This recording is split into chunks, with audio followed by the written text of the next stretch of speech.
All right, good morning, everyone.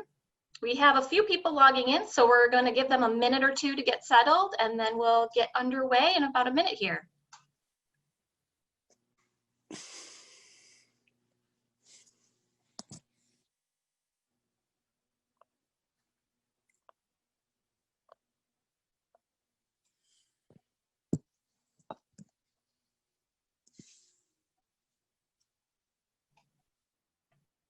Okay, I think we are ready to go. Thank you from Walsh Duffield for joining us for today's webinar, The Loss of Normalcy, dealing with the many faces of grief and isolation in this new but temporary world. And this is presented by Ken Houseknecht, former Executive Director of Mental Health Advocates of Western New York, also known as MHA. Today's webinar is being hosted by the wellbeing team at Walsh Duffield. We're very happy that everyone was able to join us remotely today and feel that it's really very relevant and important topic as we continue to adapt to life during the pandemic.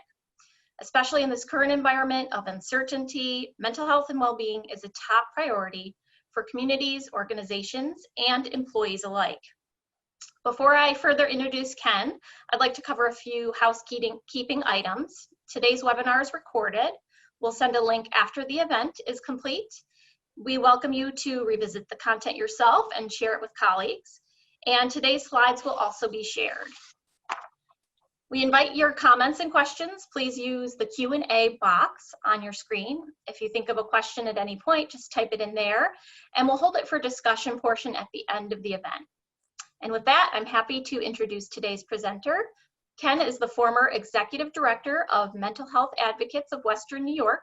Recently retired, Ken served almost 40 years as a volunteer and 9 years as the agency's top executive. He came to MHA from the corporate sector, where he spent 30 years working in public and investor relations. Before becoming Executive Director, Ken served as an MHA board president and was founding president of its fundraising arm, the Mental Health Association of Erie County Foundation. So at this time, I'm going to hand the floor over to Ken, who's going to start today's presentation. Ken, it's all yours. Yes, thank you, Marie, and thank you to all of you who are joining us today. We're thrilled that you're with us today. Obviously, we've all lived through and continue to live through an extraordinary moment in time for all of us, individually, for our families, for our workplaces, for our community, our nation, and indeed our world. We've lived through a jarring sequence of events, and the hits keep coming. Just this morning, the federal government released the unemployment figures for the most recent week, and we've only gained back half of the jobs that were lost during the pandemic. We're a little more than a month away from a very contentious presidential election. We still don't have a vaccine. There is a tremendous amount of uncertainty on the horizon for all of us. And what that's done is, it would be a profound understatement to say that it's been a loss of normalcy, but that's exactly what's happened to us. The objective of the conversation today, and it really is a conversation, as Marie mentioned, we'll have a little time for Q&A at the end of the presentation, but at any point, the dialogue box is open. Feel free to ask questions, post comments, clarification that you'd like to see, amplification on a particular point. Much better if this is a dialogue than a monologue. And we really hope to equip everyone coming out of today's presentation with some tools and some resources that will not only help us get through this, but come out on the other side as stronger, healthier, more resilient people in every way that we can. So we begin our presentations by thinking about the fact that what we've lived through and continue to live through over the course of now 7 months is this tremendous assault on us in every way that we can be assaulted. If you think of your body, if you think of your emotions, if you think of you as a person, as a vessel, and all of the assaults that have happened to us, whether it's the pandemic, the financial uncertainty that it's caused, all the political and racial unrest that there is in our country, and everything that we're all dealing with individually, in our families, in our workplaces, and community-wide, it's been draining to us. It's emptied us in so many different ways. And we're seeing, high rates of burnout with people. We're seeing a spike in mental health conditions. Right now, the CDC is telling us that more than half of all Americans, more than half, now meet the clinical definition for an anxiety disorder or depression, 1 and 2. We know that suicides are up. We know that drug overdoses are up. We know that all sorts of social dysfunction is happening. We're being assaulted at every turn. And so if we understand that we're being pierced, lanced in all those ways, then we really need to make a concerted effort to fill the vessels, our bodies, our minds, our emotions, us as people, with an even greater measure of things that will make us stronger and healthier and more resilient. And that's the objective of today's conversation. I'm not going to spend a lot of time talking about all the affliction that we're facing. We're all acutely aware of it. I'm actually in North Carolina today. I live in the Western New York area. I'm down here visiting my brother and my 90-year-old mother who lives in a memory care facility. That facility's been in lockdown pretty much the entire time of the pandemic. And for most of that time, my mother has been literally quarantined to her room.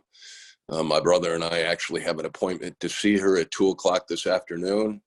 And it will be the first time in 7 months that anyone from our family has been face to face with my mother, who's elderly, who's frail, who's dealing with isolation and memory issues anyways. And I can't imagine the burden that this has imposed on her and all of the people living in similar circumstances. We're all being afflicted. We may know people who have lost their lives or gone through a terrible ordeal with the illness. There's this financial uncertainty. We know people who have lost jobs. We're fearful that jobs at where we work might be lost, or if not lost, will certainly be changed. And what will that look like for us? We've got a lot of anxiety from this quarantining and this distancing and this terrible social isolation that's gone on now for more than half of a year. And we're being told by the experts that things won't get back to, quote, normal pre-pandemic until late 2021 or early 2022. So as much as we've endured, we have more to go through. All of our normal rituals and customs and traditions have been disrupted. High school graduations, college graduations, weddings, birthdays, baptisms, bar mitzvahs, you name it. We weren't able to do those things the way that we would normally do them or would like to do them. I myself am getting married in 8 days, and we had to limit the number of people that we could invite to the church. And we had to limit even further the number of people that we could invite to a small little reception that we're having at my house afterwards. A lot of things have been disrupted. And we've got this anticipatory grief, which is this fear about the future. And so hanging over all of us, whether we're aware of it or not, all the time, every day, is this anticipatory grief. Now, grief is a lot like the waves of the sea. Sometimes they're very gentle and healing and peaceful and hopeful. We've all sat by the ocean, and a calm ocean is wonderful. But sometimes, as we've seen through hurricane season this year, the waves can come in and they can be violent, and they can wash ashore and be incredibly destructive and disruptive and really toss into chaos everything that they hit. And grief is a lot like that. We're living with it. Sometimes it's okay. Sometimes it's not okay, but we all need to understand that this is the water that we're swimming in, at least for the foreseeable future. To give us a little bit of an understanding here, what are some of the signs that we might be expecting as we're experiencing grief like this? You know, we talk at the MHA all the time with family members and friends and coworkers who themselves or someone that they care deeply about is struggling. And they're wanting to say, is it something I should worry about, or is it something not to be worried about? One of the first questions we always ask is, are you seeing a disruption in the normal patterns of life? Sleeping, eating, social interaction, the mood of the individual. And of course, we've all experienced these things to one degree or another, in some cases in overwhelming amounts, as we've moved through this pandemic. We might find ourselves sleeping way more than we used to. We might be sleeping less. We might not be sleeping as well.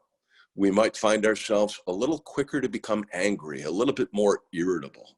Our fuse isn't quite as long as it used to be. We're going to talk in just a second about that powerful mind-body connection, how what's happening mentally and emotionally manifests itself in a number of different ways in our bodies. We might be having headaches. We might find ourselves with an upset stomach. We might be very, very low energy, fatigued all the time. A really important thing to think about is if you've lived through trauma, you or your coworkers or someone in your family has lived through abuse or neglect, or has grown up in an environment that has done damage or harm to you, it might be re-traumatizing you, what you're living through. Now, all of us are finding ways to cope with this. There are healthy coping mechanisms and less healthy ones. But even sometimes the healthy ones can be damaging if we begin to do them to extremes. We're not encouraging a diminishment or a denial of what's happening, but neither do we want to become obsessed on this. You know, it's a reality. Good mental health requires commitment to reality, and yet we have to be careful that the reality of what we're dealing with, which is difficult, doesn't overwhelm all of us.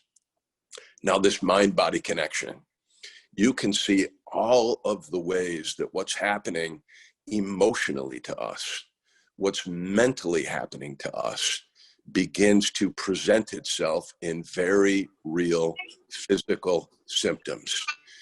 You know, if anyone has experienced a panic attack, you will know that many of the symptoms that you have with a panic attack, and I've had them before. I actually thought I was going to have one just a few minutes ago because I couldn't connect as hard as I was trying to this call. And as you'll notice, I believe I'm identified as Melissa, and I'm not.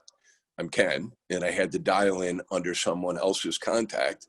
But if you're having a panic attack, and thank God I didn't have one, but I've had them in the past, you'll feel like your heart is going to explode through your chest.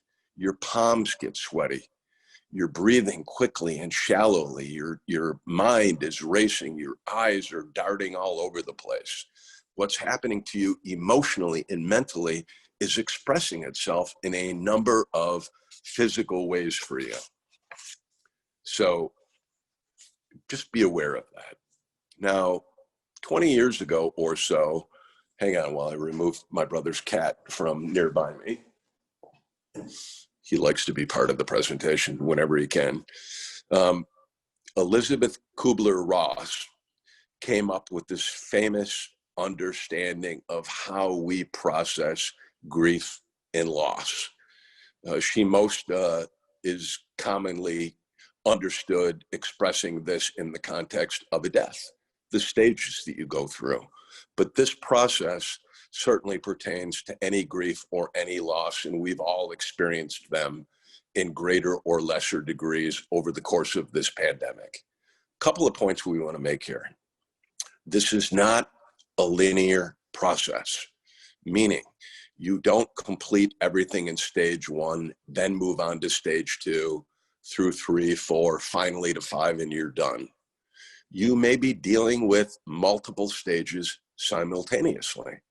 You may take 3 steps forward and 2 steps back, or 1 step back.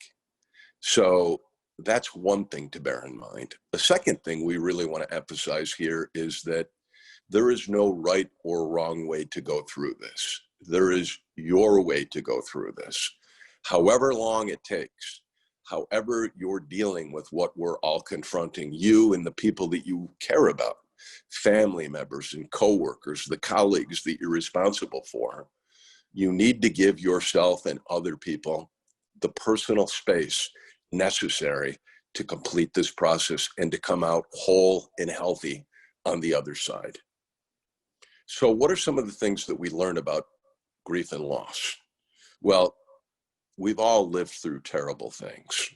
You know, I myself lost my first wife to cancer on January 19th of 2015, and she suffered with stage 4 metastatic breast cancer for 6.5 years prior to that. That was 12 years of my life now where I was anticipating the loss of the most important person in my life, or dealing with that loss. And still to this day, you know, dealing with that. But what I want to tell everyone is that no matter how bad it feels, how terrible it is at that moment in time, and some moments in time are terrible, you will get through this. You will endure it. Ups and downs, highs and lows, good days and bad days are a normal part of the process. But to move through the process, you must experience all of the feelings. You can't deny them. You can't minimize them. You can't ignore them. You can't attempt to sweep them under the rug because you'll just trip over them later. You must deal with them. And you can't speed up or slow down that process. It will move at its pace, and that pace is individual for all of us. Let me also say that back in the good old days when we used to fly, when we would get on airplanes, you can advance to that next slide, you will remember that the flight attendant, no matter how many flights you had been on, would always get up and tell all of the passengers, in the event of an emergency, oxygen masks will deploy, and put your own on first. Well, that's counterintuitive. If you're traveling with a child or a frail or sick passenger, your instinctive response is to put theirs on first. But if you're starved for oxygen, you can't care for someone else. If you yourself are going under the water, it's difficult to rescue someone else who's struggling as well as you are. So care for yourself.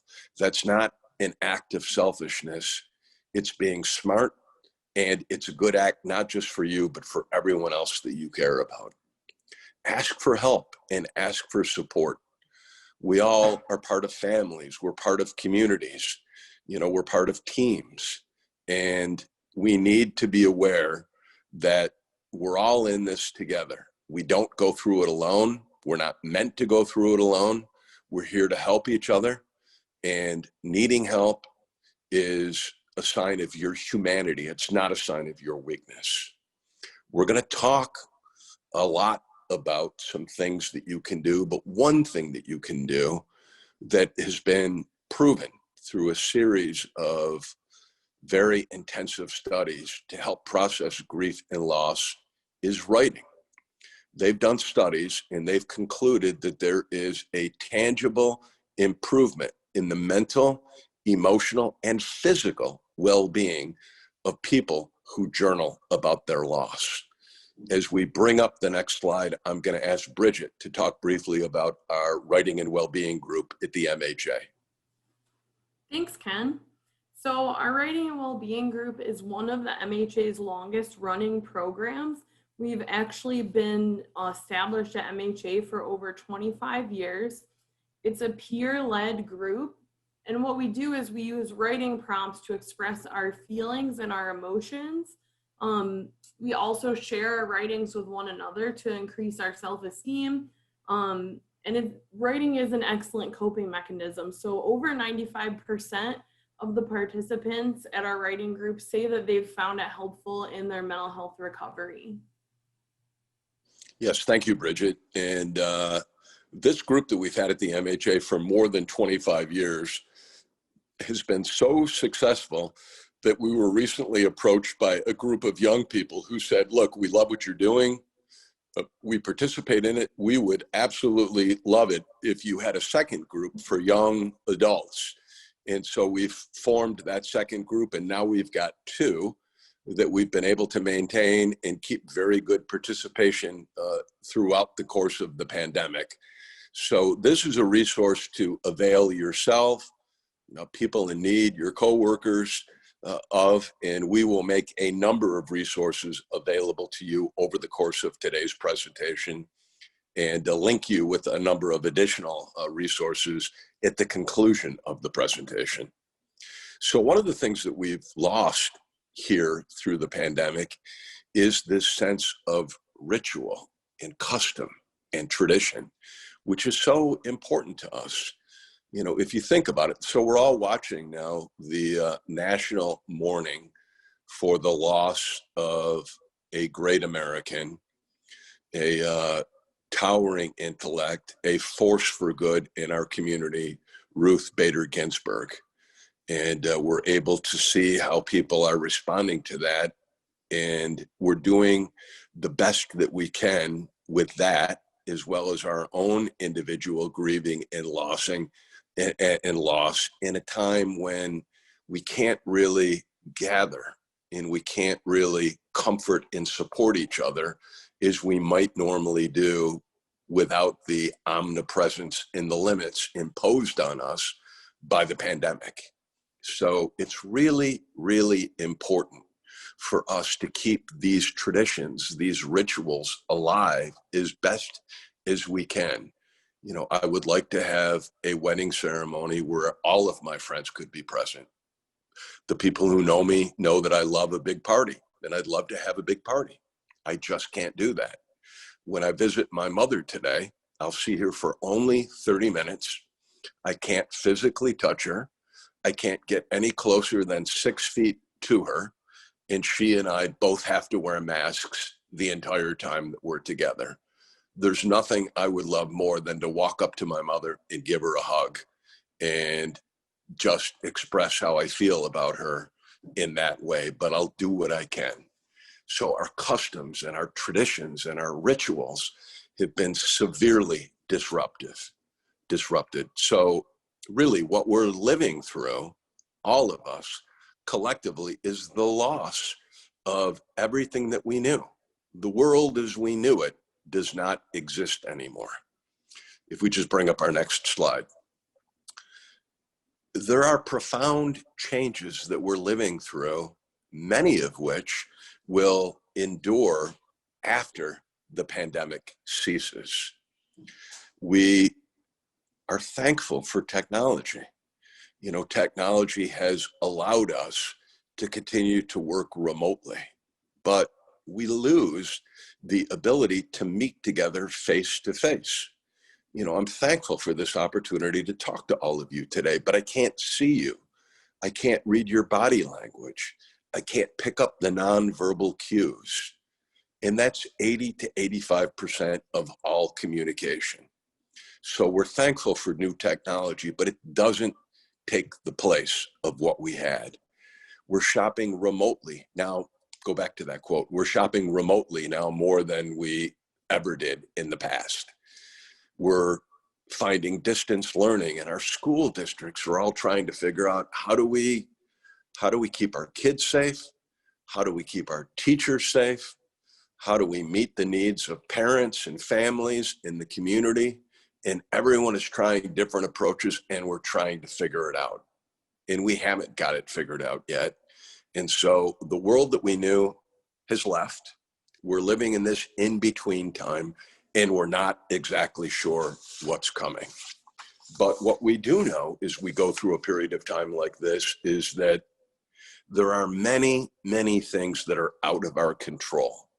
You can see on this infographic a number of those things listed on the right side, the right-hand column.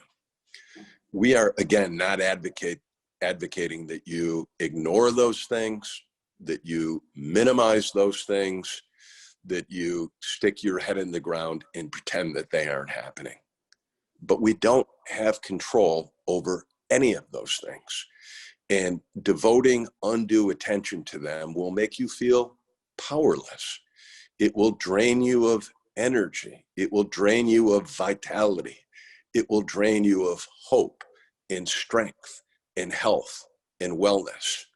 If instead we focus on the things on the left-hand side of the column, and there are many of those things, they will empower you. They will energize you.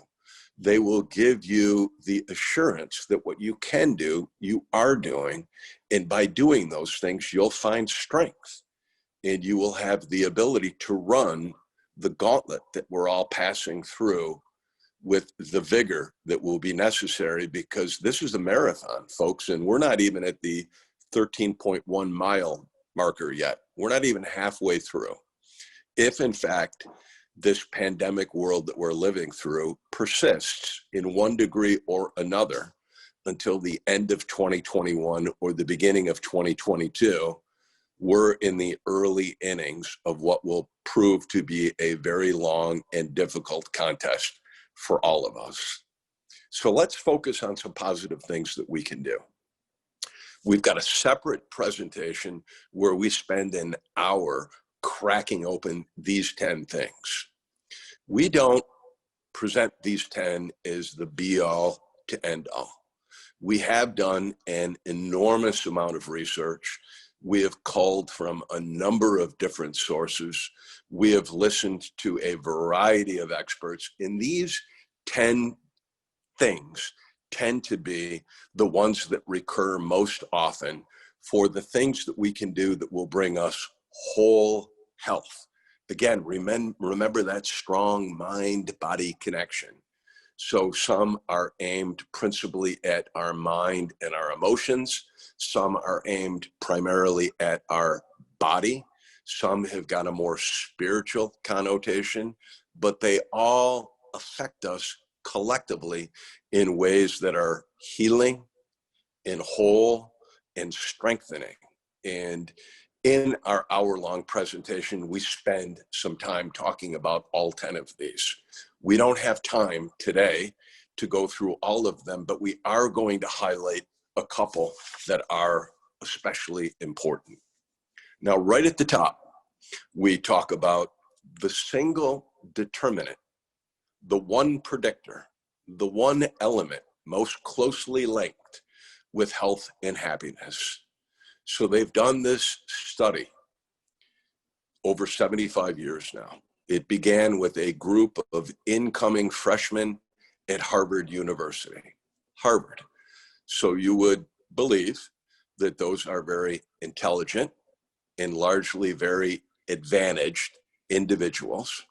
And they took that group from Harvard 75 years ago, and they compared them with a cross-section of people from the greater Boston, Massachusetts area.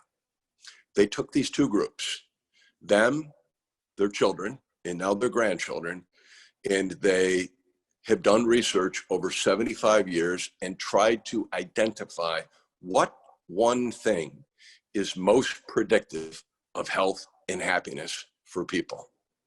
And the conclusion that they found is that without question, far and away, not even close, the one thing that predicts wellness more than anything else is the strength of relationships.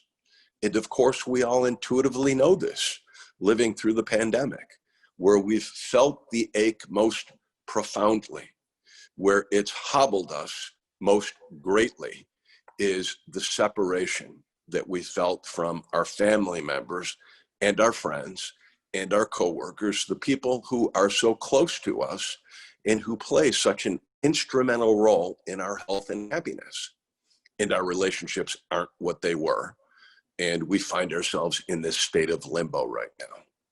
Now, this survey dug a little bit deeper and asked, okay, we get it. Relationships are really, really important. But can you crack that open and tell us a little bit more? And they found out three things: that social connections are not only good for us, good mentally, good emotionally, good for our bodies, but loneliness literally kills us. And again, I think about my mother and people in elder care facilities and mental care facilities and people who have got developmental disabilities and people who live alone, people who are caring for a loved one who's got some sort of mental or physical impairment. It's been very, very difficult for those people, and those social connections that keep us healthy, when there's any interruption there, it actually impacts us negatively to the point where loneliness literally will kill people. You've heard the expression of dying of a broken heart. It's reality. The second thing they found, very important in this age of social media, where we count our number of friends and likes and shares, and we tend to base our esteem and self-assessment and value and worth on all of those outside things, that artificial social media world. What they discovered is it's not the breadth of relationships that matters so much, it's the depth. It's the quality of those relationships. The people who have lifelong, deep, lasting, meaningful relationships are healthier and happier. Yesterday, I got a telephone call out of the blue from my longest standing friend. I'm 63. We've known each other since we were 5 years old. We were in kindergarten together, all through grade school, junior high school, college. We shared an apartment together. We were in each other's weddings. I don't have that common history with anyone else beyond family members, apart from this person. Those are the type of connections that I'm talking about that give us that health and happiness. The third thing that they've discovered is that good relationships not are only good for our bodies. They keep us away from all of those adverse mind-body connections that knock our health off kilter, but they're literally good for our brains. They've done studies. The neuroscientists in this field of brain research have done studies where they can light up brain activity, and they can see that people with good relationships have healthier brains. Their memories stay stronger for longer. Their mental acuity is sharper. They're able to engage in more complicated and difficult cognitive tasks longer and later in life. So relationships are crucially important. We're going to speed through these next two slides because we've all been living through this for the last 7 months. I think we're all acutely aware of how to stay connected while we're socially distancing ourselves, or many people, I think appropriately, are saying physically distancing ourselves from other people. Just want to make one quick point here. This has fallen harder on some of us than others. I talked a minute ago about some groups of people who this pandemic has hit particularly hard. If you've got one of those people in your family, in your neighborhood, in your workplace, anywhere that you're aware of, make a special effort to reach out to them. You may be okay. You may be struggling a little bit, but you're okay. For other people, they may be much less okay. Again, remember those statistics about how hard this is hitting so many people. So reach out and do more than what you need to do to stay connected. Do the things that other people need for you to stay connected to them. Vitally important. Now, as we move on to working from home, again, we're all acutely aware of this. We're using remote technology today, which is wonderful. We love it. When we're working from a distance, it's allowed us to keep our jobs, to keep the majority of the economy up and running, to keep the work that we're doing active and alive. It's been a godsend, but it has taken a toll on us. Last night, my brother and I watched a great Netflix documentary that my son, who's 31 and who works in social media professionally, told me that he had watched and which was alarming to him. The documentary, which is about an hour and 35 minutes long, is called The Social Dilemma. And what they do is they have interviewed former executives from leading social media companies, Facebook, Twitter, Instagram, Pinterest, all of the heavy hitters. And they open up the curtain and offer a look behind the way that those social media companies work. And ultimately what they want, because they're all for-profit businesses, is they want more of your attention. They want a greater share of your mind. They want more of your time. They want, when you land on one of their pages, for you to stick there a little bit longer so they can sell you more of the merchandise, goods, and services that their advertisers are paying for to be on those pages. And they talked about the algorithms that have been developed and the artificial intelligence that's at work here. And it's insidious. And it's particularly troublesome for our younger people. You know, consider the fact that anyone who was born after 2006 has never known a world without smartphones. And anyone who was born before after 2010, 2011, has never known a world without this pervasive social media. So when we talk about how technology might be taking a toll on our health, put boundaries around yourself, put boundaries around your family, particularly children, young children especially, and put boundaries around what you're doing as an organization. Don't be sending your coworkers, your colleagues, business requests into the late evening hours or over the weekend or on holidays or during vacation time. Create healthy boundaries.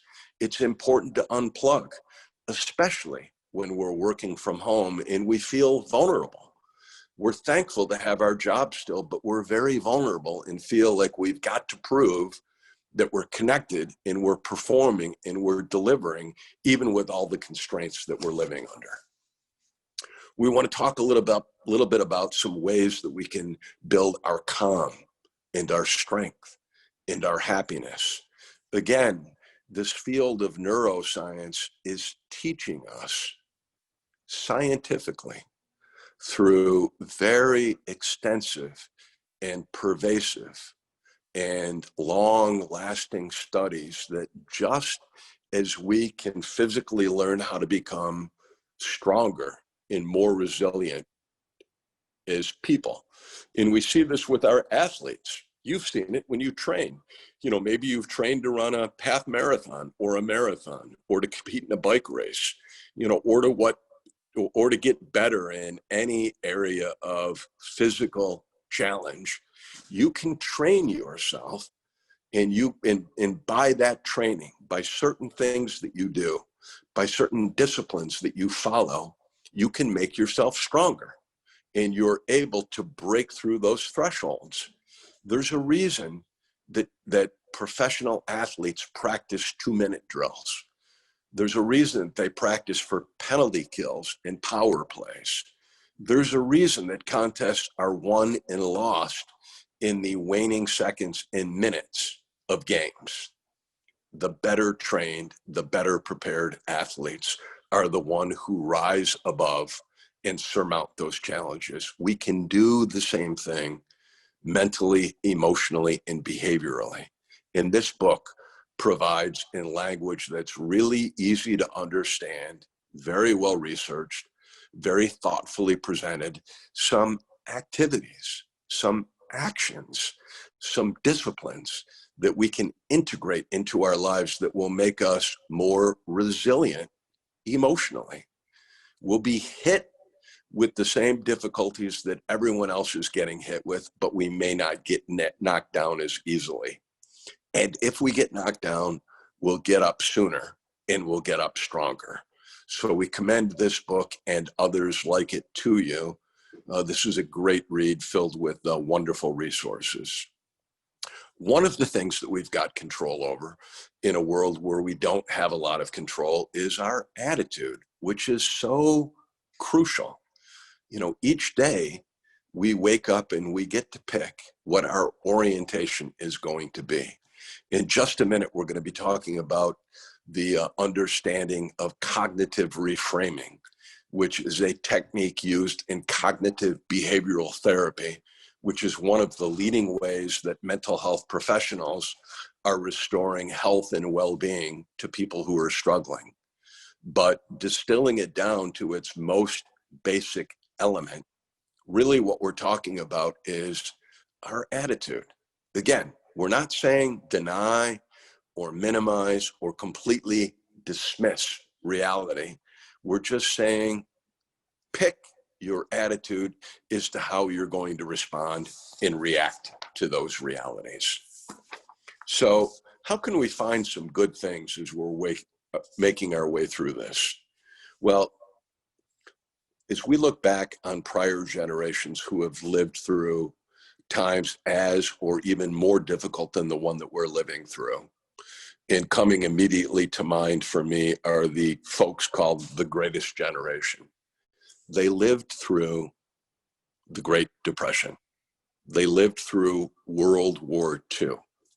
Remember, when World War II was going on at the time, at the end, they didn't know if they were going to be speaking English or German or Japanese. We know now from the benefit of history how it ended, but they didn't. And every family was impacted and affected by that.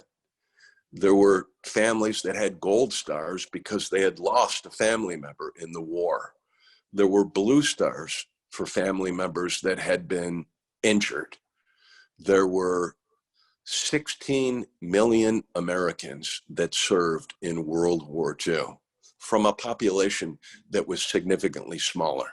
They're called the greatest generation for a reason. And they developed strength and resilience and endurance as a result of going through all that.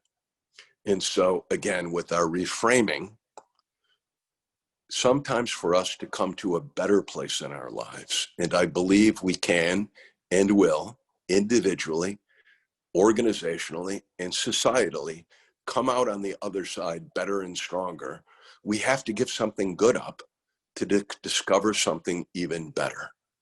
So let's think about some of those good things that we can be sifting from this pan full of mud and stone and water that we've taken out of this very violent stream that's rushing through all of our lives right now.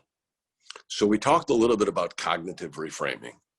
And basically, this is just looking at an identical set of circumstances, events, realities, from a slightly different perspective. Yes, we know we've lost many things through the pandemic. We've detailed all of them. We don't need to detail them. We're living with them every single day. Those things have been taken from us. But what can we do? For many of us, we're not commuting to work anymore. So all of the time going to and from work, suddenly someone has deposited every day into our time bank an extra hour or hour and a half. What are we going to do with that time? Can we take up a hobby that we had set aside? Playing an instrument, doing some sort of art, reading more than we used to, baking or crafting, or any of the things that bring us joy. Reframing will alter our perspective and will give us the ability to, again, put ourselves in control to the degree that we can in a time when we feel that we don't have a lot of control. And that will release a lot of those hormones, those happy hormones, those endorphins, all of those hormones that you talk about a runner's high. It's real, because our body is designed to reinforce behaviors that are healthy and healing for us. We want to give you a couple of resources before we conclude. And I'm going to ask Carol to speak briefly about our Just Tell One campaign. Thank you, Ken. JustTell1.org was or is a campaign that launched back in November 2016. And it was designed to be peer-to-peer messages to a younger population, ages 14 to 26. What our research discovered was for young people who had gone through some type of emotional or behavioral crisis, we asked them what might have changed the trajectory of their life. What was the one thing that they thought they could point to that might have changed the direction they took? And to a T, what they said was, if I had just had one person to talk to. They may have had people in their life, but they didn't know how to reach out, or they didn't know how to identify them. So we crafted this campaign to really speak to them, to give them the tools, the language, the courage, and the hope to reach out for help, to self-identify if they believed that they were starting to have problems in the areas of depression, thoughts of suicide, alcohol abuse, or drug abuse, and find ways to speak to a trusted person so they could start their journey to get help to avoid and prevent future crisis. The campaign also focuses on how to give help. Many of you may be a trusted person to someone that they identify with as the person they could bring their concerns to, their troubles to, their deepest thoughts to. How do you respond? How do you help them? How do you help them get help? So this campaign is twofold, and I encourage you to check it out, justtell1.org. It's a very robust website, has lots of peer videos from both professionals to trusted people to young people.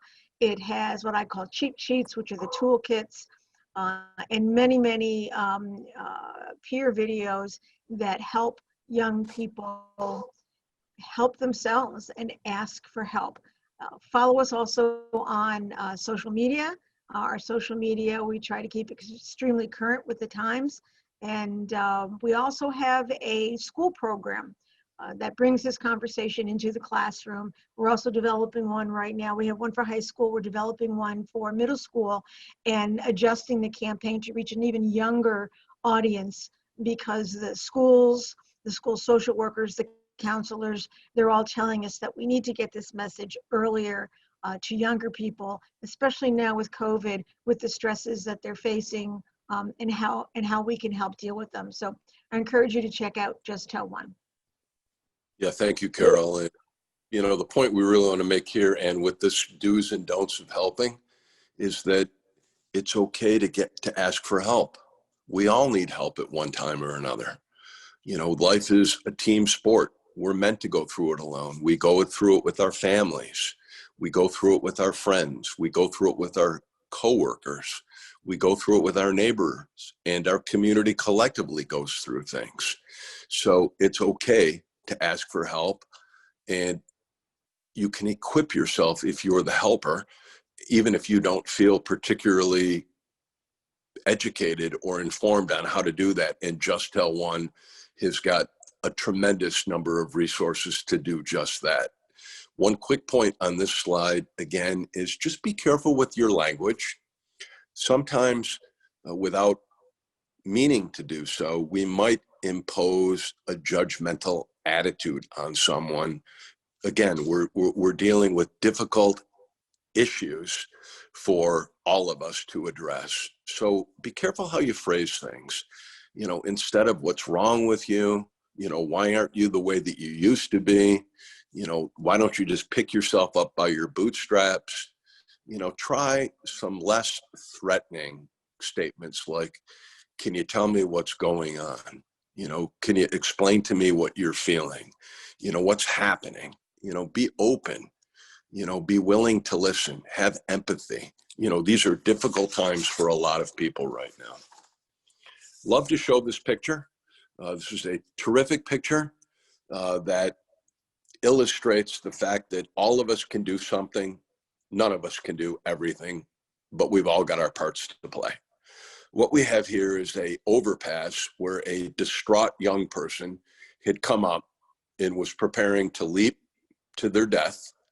And a truck driver saw that and pulled up underneath and blocked them from doing so. And then quickly got on the radio, alerted other truckers who quickly blocked the entire overpass so that that person was not able to jump, thank God. And I just love the simplicity and the beauty of that illustration, that none of us is called to do everything, but all of us is meant to do something. So play the part that you're meant to play. I'm going to talk quickly about some additional resources, then we'll have a few minutes for some Q&A. We're listing some organizations, not an exhaustive list, but a good place to start: phone numbers, web addresses. One resource in particularly we want to point you to is our screening tool at the MHA. And I'm going to ask Melissa to talk briefly about this screening for mental health at the MHA. Hey, thanks, Ken. So we have a mental health screening program that is available on our website. It's a really helpful tool. It's free, anonymous. It only takes a few minutes to complete. And at the end of the test, it will let you know if you may be exhibiting symptoms of a mental health disorder, and it encourages you to seek a professional assessment. It's a really good starting point for someone who might be noticing some changes in the way that they're feeling. And this really can be a life-saving tool, because early detection and intervention is key. You know, since many times this screening is the first step in recognizing that a person may have a mental health disorder. And it just shows them that treatment is accessible and available. Yeah, thank you, Melissa. And this is a tool that actually was developed by our national affiliate, Mental Health America. And on our website, we just portal right into that national site. These are the 10 most common mental health conditions. And both the national organization and we in Western New York have noticed a sharp increase in the number of people using this tool in the post-pandemic world. So a great thing to be aware of. You know, as we conclude, again, we really want to leave you with hope. We want to leave you with optimism. You know, we want to leave you with resources and tools and things that you can use. We're available. I'm going to ask Bridget. I'm going to ask Melissa.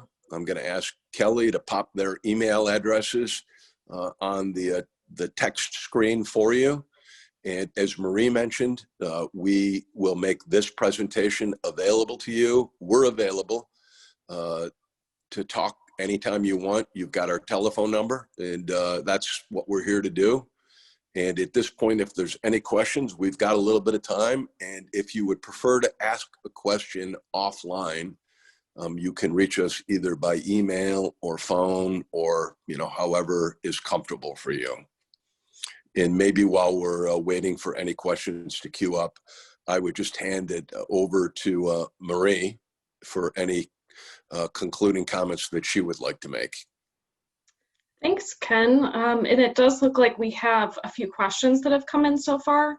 But just as a reminder, if you do have a question that you haven't submitted yet, just make sure that you enter that in that Q&A box, and then we'll get through as many of those as we can.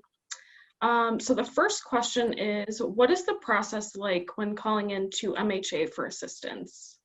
Yep, so you call our general number. It's 886-1242. One of our trained information referral specialists will answer the phone for you. We're there Monday through Friday, 8:30 a.m. to 4:30 p.m. And these are people who are trained, and principally trained in the skill of active listening. We aren't clinical mental health professionals, meaning we don't prescribe medicine, we don't arrange psychological consultations, but we can connect you with people who do. We can find the appropriate resource for you, your family member, your coworker, whomever, and we can connect you with a vast amount of resources that will answer your questions and make you feel supported and equipped to address whatever it is that you're dealing with. Great. The next one is, can you just talk a little bit more about how you would get involved in the writing group that you mentioned? Yep, I'm going to hand that one right over to our writing group savant, and that would be Bridget. Yeah, so our writing groups are open to anyone with any mental health diagnosis. It could even be just like generalized anxiety or depressive disorder. And all you really have to do is email me. We have 2 different groups. One meets on Saturdays at 10 a.m. and one meets on Mondays at 1 p.m. And I can send out those flyers and information to anyone who's interested too. Great. Yeah, thank you, Bridget. And we'll make that information available to Marie, and she'll be able to follow up with you as well. You know, and what I want to say is, look, if you feel that that resource will help you, avail yourself of that resource. You know, who isn't dealing with some level of anxiety and apprehension with what we're going through right now? You know, give that group a try. If you think that will be helpful for you, you know, it's there. That's why we've got it. And that's why it's a resource that we make available. And we know it works because we've had it for more than 25 years. And we've got people who have been participating in that for decades. And for many of them, it's their lifeline. Yeah, that's great. All right, well, it looks like those were all of the questions for today. So I want to thank everyone that joined us for today's webinar. And Ken, thank you so much for sharing your insight and expertise on such an important topic. We hope you all enjoyed this presentation, and please stay tuned for more information on upcoming webinars. If you have any additional questions, like Ken mentioned, or you'd like to connect directly with the Walsh-Sheffield team, please feel free to reach out using the contact information on this slide, and we'll be able to help with any of your employee benefits, well-being, or insurance needs. So thank you again for joining us, and have a wonderful rest of your day.